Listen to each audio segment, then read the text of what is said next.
how do I want to be remembered? And that's the problem, man. Like nowadays, people don't give a fuck how they're remembered. They don't give a fuck about their family.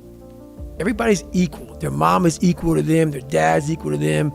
They're growing. Everybody's fucking equal. So it's a tough question to ask, because when I grew up, my mom worked 3 fucking jobs, and all I wanted to do, and she got her fucking ass damn near murdered. And it took her down a dark hole. And I saw this. That helped me grow up to say, all I want to do is retire my mother when I get older. That's all I want to fucking do. And thank God I did that. But the thing about it, with a lot of people, they don't have that in them. The parents raise the kids very differently now. So the kids don't have that sense of self. I believe in self-discipline, self-pride, self-motivation. No one has that self anymore. That self is gone. So that driving force that tells you, I have to do this shit. I took great pride in the fact that I was nobody. And what you just described put goosebumps on me, because that's exactly what I took pride in. Was I'm gonna make sure you're good and you're good. My mom would tell you right now, she's right there sitting. She knows I don't buy myself shit. I take great pride in that. I don't want shit. Because how I'm wired to, hey mom, I'm gonna get you this, and this. My girl, everybody's got everything. I don't even own a fucking car, and I'm a multi-millionaire. And I say that with pride. Yeah. Because what I was here to do as a man, and men may not even want to hear this, it sounds so barbaric. That's the pride in what you have as a man, is that you see your mom, you see your girl, you see your kids, you see all this, you see them doing well. That's all a real man wants. They don't give a fuck about how they dress, how they look, what they're driving. They don't give a shit. Because why? Your trophies are your family, and they're all walking around. Every man that sees you, they see you walking in with some sweatpants and shit. They know your family's fucking balling. That's right. Because you put the fucking time in, you put the effort in, you put the work in. And as a man, we don't want none of that shit. We just want fucking respect. Amen. And that's what men don't give a fuck about now.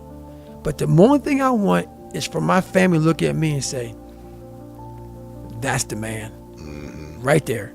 And men don't fucking have that. They don't know what that feels like. So until you know what that feels like, you're never going to seek that feeling of, when things are bad, my family looks to me. Mm-hmm. As they should. As they should. That's your job. That is my fucking job. And I earned that. It's not given because you wake up and you're a man. And it feels real good. It feels amazing. When anything goes wrong in my family, if there's a flat tire, they don't call fucking AAA. They call David fucking Goggins. Mom's got a problem? David. My mom's sick? David. She don't call the doctors, David. Anybody, they call David. And that's earned. And that's a good feeling. And I would challenge men to try that. Try that. Try that for a couple of days. Try working those 20-hour shifts and coming home and having your girl have a meal at home. I guarantee your girl looks at you very different. Every day you come home and you're dirty as fuck, or you're just tired, and she knows you're only getting 4 hours of sleep, and then when you go to work, she's sleeping because it's 4 o'clock in the fucking morning, and you look at her, she knows what kind of man she's got. Your mom knows, your dad knows what kind of son they have. Yeah. They don't know that feeling. It's the best feeling in the fucking world. Money can't buy it, nothing can buy it. A lot of people fall down when they get smacked, and when they hit the ground, they lose all momentum. Not just physically, but mentally, because they are humiliated. And when you are humiliated, it is impossible to make any sort of progress. We must learn how to absorb life's haymakers without getting knocked down. Because picking yourself up off the canvas is the hardest, longest step of all as you fight to regain your momentum. Yes, I had to shut it down for half a day. Yes, all the goals I had for Moab 240 have been obliterated. Yes, my body was a mess, but mentally, I was still on my feet and in the race because I'm not living life for the same reasons as almost everyone else. The rewards I seek are internal, and if you have that mindset, you will find opportunities for growth everywhere. During tough times, that growth can be exponential. I wasn't going to win the race or finish in a respectable time, but I had been gifted another rare opportunity to test myself in adverse conditions and become more. If anything, my desire to finish had only grown thanks to the mess I'd made. At the same time, I needed to ease some of the pressure I placed on myself. Pressure comes with high expectations, which is great because it can bring out your best. But there are times when it can be more helpful to offload pressure. When you are exhausted, it is vital to remain in control of your thoughts and emotions so you can make decisions with your right mind. Choosing to relieve pressure allows you to do that. When the pressure is high, you develop blinders that limit perspective.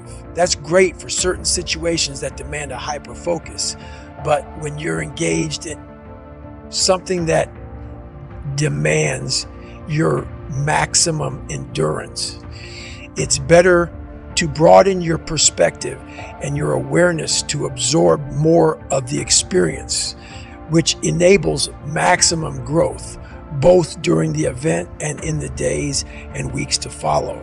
Besides, if you allow that unrelenting pressure to build, you're liable to snap and make a bad situation a whole lot worse. Remember, the goal is always to complete the mission, whatever it may be, with no regrets and a clear head, so you can use it to progress in life. Cultivating a willingness to succeed despite any and all circumstances is the most important variable of the re-engagement equation. Your willingness to succeed builds self-esteem. It broadens your concept of your own capability. Yet, it is the first thing we lose touch with when things go bad. After that, giving up often feels like the sanest option, and maybe it is. But know that quitting chips away at your self-worth and always requires some level of mental rehab. Even if what forces you to quit is an injury or something else beyond your control, you will still have to bounce back from the experience mentally. A successful mission seldom requires any emotional maintenance. In order to execute on your willingness to succeed, you will need to be able to perform without purpose. You've heard of purpose, that magical missing ingredient crucial to landing a fulfilling career and building a happy life. What if I told you the importance of finding your purpose was overblown? What if there never was any such thing as your good friend purpose? What if it doesn't matter what the you do with your time here? What if it's all arbitrary and life doesn't give a flying if you want to be happy? What then? All I know is this: I am David Goggins. I exist. Therefore, I complete what I start. I take pride in my effort and in my performance in all phases of life. Just because I am here, if I'm lost, I will find myself.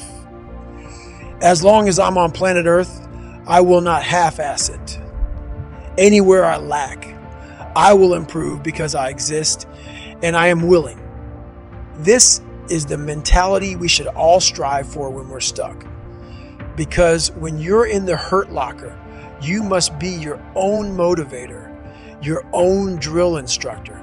In the dark moments, you must remind yourself why you chose to be there in the first place. That takes an edgy tone. When you're all f***ed up and looking for more, the only tone you should allow inside your head is the tone of a warrior. The tone of someone prepared to plunge deep inside their own soul to find the energy they need to keep up the fight and prevail. Most of this generation quits the second they get talked to. You did this wrong, or they get yelled at. It's so easy to be great nowadays because everybody else is, most people are weak.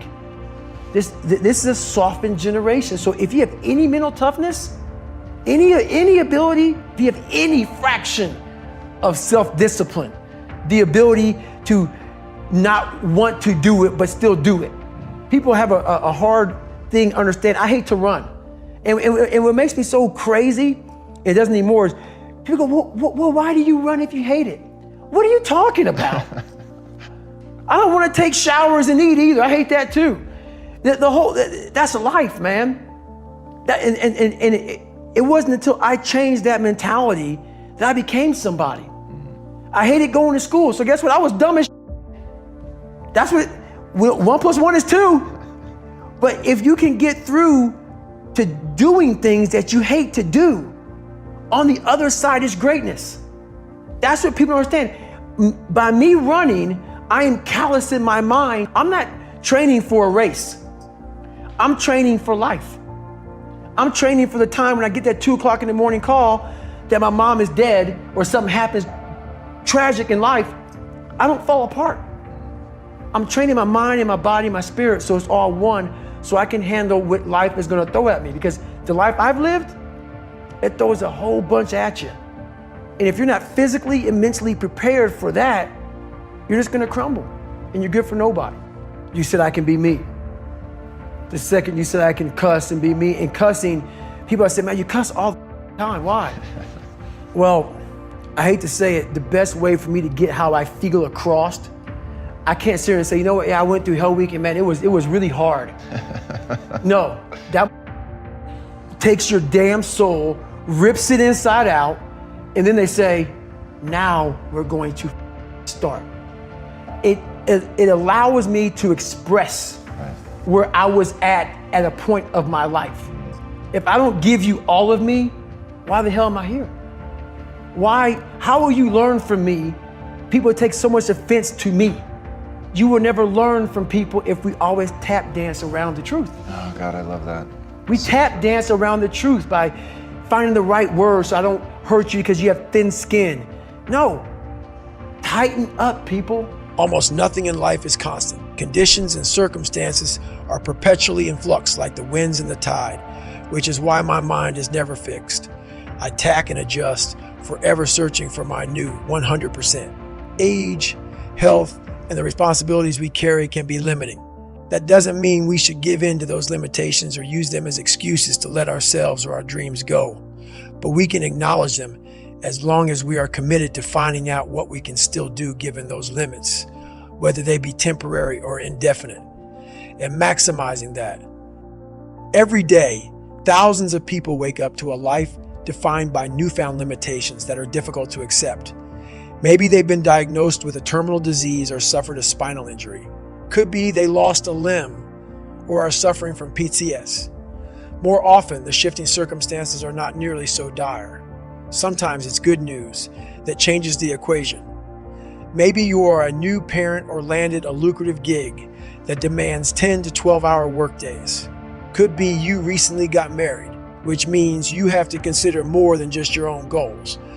No matter the variables, your new 100% is out there waiting for you to find it. The thing is, most people don't want to, because whenever you're trying to find your new anything, it means you're not who you used to be, and that can be depressing enough to give up the search. Some people use their new circumstances to dial down their effort level instead of adjusting their approach and still giving it their all to achieve their goals. You've got to work with what you have. I couldn't run a ruck, but that didn't mean I was out of the fight. No matter what you are dealing with, your goal should be to maximize the resources and capabilities you do have. If you've suffered a freak injury or received a diagnosis that changes everything, what does your new maximum effort level look like? A lot of people bide their time and wait to see what happens next, but a year or two later, they find they are still waiting. With every unfortunate turn in life, no matter how heavy the weight, you have to be committed to pushing back against that pressure with effort. No matter your age, abilities, disabilities, or responsibilities, we must all stay committed to finding our new benchmarks. Because not only does that keep your mind engaged and your demons at bay, you actually might achieve things the old you never could have conceived.